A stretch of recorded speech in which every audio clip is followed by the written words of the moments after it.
നമസ്കാരം. Teachers mentors YouTube ചാനലിൻ്റെ പുതിയൊരു വീഡിയോയിലേക്ക് എല്ലാവർക്കും സ്വാഗതം. ഇന്ന് ഞാൻ നിങ്ങളുടെ മുന്നിലെത്തിയിരിക്കുന്നത് 3ാം ക്ലാസ്സിലെ ഇംഗ്ലീഷ് ആക്ടിവിറ്റിയുമായിട്ടാണ്. ആക്ടിവിറ്റി 12 ലിസ്റ്റ് ഔട്ട് ഐറ്റംസ് എന്നുള്ള ഒരു ആക്ടിവിറ്റിയുമായിട്ട് ബന്ധപ്പെട്ടിട്ടാണ്. ഒട്ടും സമയം കളയാതെ തന്നെ നമുക്ക് വീഡിയോയിലേക്ക് കിടക്കാം. Look at the picture and make A list of things in the kitchen. Write them below. Visit your kitchen and add more items to that list. അപ്പോൾ നമുക്ക് ഇവിടെ പറഞ്ഞിരിക്കുന്നത് എന്താ? There is a picture. In that picture, the children are playing with different kitchen utensils. കിച്ചണിൽ ഉപയോഗിക്കുന്ന വിവിധ തരത്തിലുള്ള ഉപകരണങ്ങൾ വെച്ചിട്ട് കുട്ടികൾ അവിടെ ഒരു മ്യൂസിക്കുമായിട്ട് ബന്ധപ്പെട്ടിട്ടൊരു കളി കളിക്കുകയാണ്. അപ്പം നമ്മുടെ ആക്ടിവിറ്റി എന്താണ് എന്ന് ചോദിച്ചിട്ടുണ്ടെങ്കിൽ ഇതിലുള്ള സാധനങ്ങൾ ലിസ്റ്റ് ഔട്ട് ചെയ്യുകയും and visit your kitchen and add more items to the list. നമ്മൾ എന്ത് ചെയ്യണം? നമ്മുടെ കിച്ചൺ വിസിറ്റ് ചെയ്യുകയും ഈ വിസിറ്റ് ചെയ്തതിന് ശേഷം എന്തൊക്കെ കാര്യങ്ങളാണ് നമ്മുടെ കിച്ചണിൽ കാണുന്നത് എന്നുള്ളതും കൂടെ ഒന്ന് എഴുതി വെക്കണം. ഇത്രയും കാര്യങ്ങളാണ് നമ്മൾ എന്ത് ചെയ്യേണ്ടത്? ഈ ഒരു ആക്ടിവിറ്റിയിൽ ചെയ്യേണ്ടത് എന്നുള്ളത് അവിടെ മനസ്സിലാക്കി വെക്കുക. അപ്പോൾ നമുക്ക് ഇവിടെ ഒരുപാട് ഐറ്റം ഉണ്ട്. ഞാൻ ഓരോ ഐറ്റവും കാണിച്ചു തന്നുകൊണ്ട് അത് എക്സ്പ്ലെയിൻ ചെയ്താൽ നമുക്ക് ഒരുപാട് സമയനഷ്ടമാവും. അങ്ങനെ സംശയമുള്ളവരായിരിക്കും ഇതിൽ വീഡിയോ എടുത്ത് നോക്കുന്നവരെ. അപ്പം നമുക്ക് പരിചയമില്ലാത്ത കാര്യങ്ങളുണ്ടെങ്കിൽ അത് ഞാനൊന്ന് പറയാം.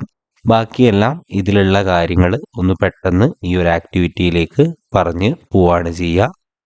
കാണുന്ന പാരൻസ് ഉണ്ട്, ശ്രദ്ധിക്കേണ്ട കാര്യം ഇത് കുട്ടിയെ അങ്ങനെ കാണിച്ചുകൊണ്ട് അത് എഴുതിക്കുക എന്നൊരു ഇതിലേക്ക് വരുത്തരുത്. മറിച്ച് ഓരോന്നും തൊട്ട് കാണിച്ചുകൊണ്ട് ഇത് എന്തൊക്കെയാണ് സാധനം എന്നുള്ളത് കുട്ടിയെ കൊണ്ട് തന്നെ പറയിപ്പിച്ച് ഓരോന്നിൻ്റെയും ഉത്തരം കണ്ടുപിടിക്കാൻ വേണ്ടിയിട്ട് എന്ത് ചെയ്യുക? ഓരോ പാരൻറ്റും തയ്യാറാവുക. സംശയമുള്ള കാര്യങ്ങൾ, നിങ്ങൾക്ക് സംശയം വരുന്ന കാര്യങ്ങൾ ഇവിടെ തന്നെ ഞാൻ എന്ത് ചെയ്തിട്ടുണ്ട്? പറഞ്ഞ് പോകുന്നുണ്ട് എന്നുള്ളതും കൂടെ അവിടെ ഓർത്തിരിക്കുക. ഓക്കെ, ഇനി നമുക്ക് വീഡിയോയിലേക്ക് കിടക്കാം. സ്പൂൺ, ഒന്നാമത്തതായിട്ട് സ്പൂൺ ഉണ്ട് ഇവിടെ. സ്പൂൺ ഒരുപാട് സ്പൂണുകൾ നമുക്കിവിടെ വെച്ചിരിക്കുന്നത് കാണാം. പ്ലേറ്റ് വെച്ച് കുട്ടികൾ കളിക്കുന്നതായിട്ട് കാണാം. ബോളുകളുണ്ട്. ബോൾ എന്ന് പറഞ്ഞാൽ കോപ്പ എന്നാണ് അർത്ഥം. ബോളുണ്ട്. പിന്നെ മുന്നിൽ തന്നെ ആ ഒരു വയലിൻ പോലെ വായിക്കുന്ന കുട്ടി അത് അതിനായിട്ട് ഉപയോഗിച്ചിരിക്കുന്നത് എന്താണെന്ന് നമുക്ക് മനസ്സിലാക്കാം. പ്രഷർ കുക്കർ ആണെന്നറിയാം അല്ലേ? പ്രഷർ കുക്കർ ഉപയോഗിച്ചിട്ടുണ്ട്. പിന്നെ വേറെന്താ ഉപയോഗിച്ചിട്ടുള്ളത്? പ്രഷർ കുക്കർ ഉപയോഗിച്ചിട്ടുണ്ട്. പിന്നെ റൈസ് പോട്ട് ഉണ്ട്. റൈസ് പോട്ട് എന്താ സാധനം? റൈസ് പോട്ട് എന്ന് പറഞ്ഞാൽ കലം, അതായത് നമ്മൾ റൈസ് ചോറ് വെക്കാൻ ഉപയോഗിക്കുന്ന കലം. സ്പാച്ചുല എന്ന് പറഞ്ഞാൽ എന്താ? സ്പാച്ചുല എന്ന് പറഞ്ഞാൽ തവിയാണ്. സ്പാച്ചുല എന്ന് പറഞ്ഞാൽ എന്താ? തവി. ഒന്നുകൂടെ പറഞ്ഞേ, സ്പാച്ചുല എന്ന് പറഞ്ഞാൽ തവിയാണ് എന്നുള്ളത് നമ്മൾ അവിടെ എന്ത് ചെയ്യുക? ഒന്ന് ഓർത്തിരിക്കുക. സ്പാച്ചുല, തവി. സ്പാച്ചുല എന്താണ്? തവി. ഇനി കെറ്റിൽ എന്ന് പറഞ്ഞാൽ എന്താ? കെറ്റിൽ എന്ന് പറഞ്ഞാൽ നമ്മൾ വെള്ളം തിളയ്ക്കാൻ ഉപയോഗിക്കുന്ന പാത്രത്തെ നമുക്ക് എന്തെന്ന് പറയാം? കെറ്റിൽ എന്ന് പറയാം. ഇവിടെ ഒരു കുട്ടി ഡിസ്കോ പോലെ കാണിച്ചുകൊണ്ട് നിൽക്കുന്നത് സ്റ്റൗ ആണ് എന്ന് നമുക്ക് മനസ്സിലാക്കാം. പിന്നെ ഇവിടെ തൂക്കിയിട്ട കൂട്ടത്തിൽ കത്തി കാണുവാൻ വേണ്ടിയിട്ട് നമുക്ക് കഴിയും. കത്തിയുണ്ട്.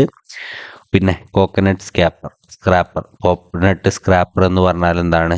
നമ്മൾ ചിരകാൻ വേണ്ടിയിട്ട് ഉപയോഗിക്കുന്ന ചിരവയാണ് കോക്കനട്ട് സ്ക്രാപ്പർ എന്ന് പറയുക. അത് ഒരു ഗിറ്റാർ പോലെ ഒരു കുട്ടി വായിച്ചുകൊണ്ടിരിക്കുന്നത് നമുക്ക് കാണാൻ പറ്റും. പിന്നെ നമ്മൾ ഫ്രൈയിങ്ങിന് വേണ്ടിയിട്ട് ഉപയോഗിക്കുന്ന പാൻ ഉണ്ട്, ഫ്രൈയിങ് പാൻ.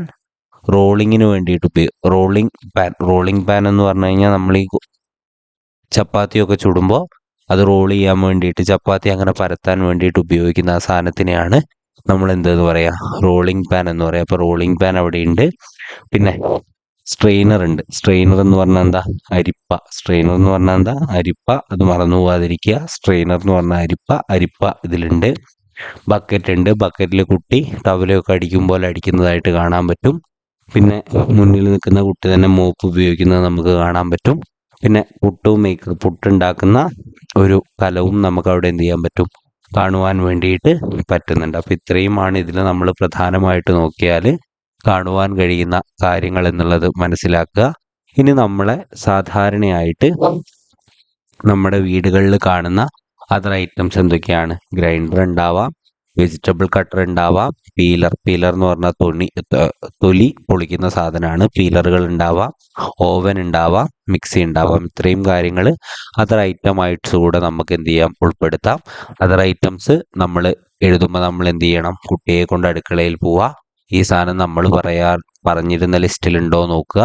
ആ ലിസ്റ്റിലില്ലെങ്കിൽ അഡീഷണൽ എഴുതി ചേർക്കാൻ വേണ്ടി കുട്ടിയോട് പറഞ്ഞിട്ട് അങ്ങനെ തന്നെ നമ്മൾ എന്ത് ചെയ്യണം, ഈ ഒരു പ്രവർത്തനം ചെയ്താൽ മാത്രമേ ആ റിസൾട്ട് നമുക്ക് ഉണ്ടാവൂ എന്നുള്ളത് അവിടെ ഓർത്തിരിക്കുക. അപ്പം ഇത്രയുമാണ് ഈ ഒരു വീഡിയോയിൽ പറയാനുള്ളത്. കുറച്ച് എളുപ്പഭാഗമാണ്. പിന്നെ നമുക്ക് അറിയാത്ത കുറച്ച് ടേംസും നമ്മൾ ഓൾറെഡി ഡിസ്കസ് ചെയ്ത് പോയിട്ടുണ്ട്. അതാണിങ്ങനെ പെട്ടെന്നൊരു അധികം എക്സ്പ്ലെയിൻ ചെയ്യാണ്ട് കാര്യങ്ങൾ തീർത്തിട്ടുള്ളത്.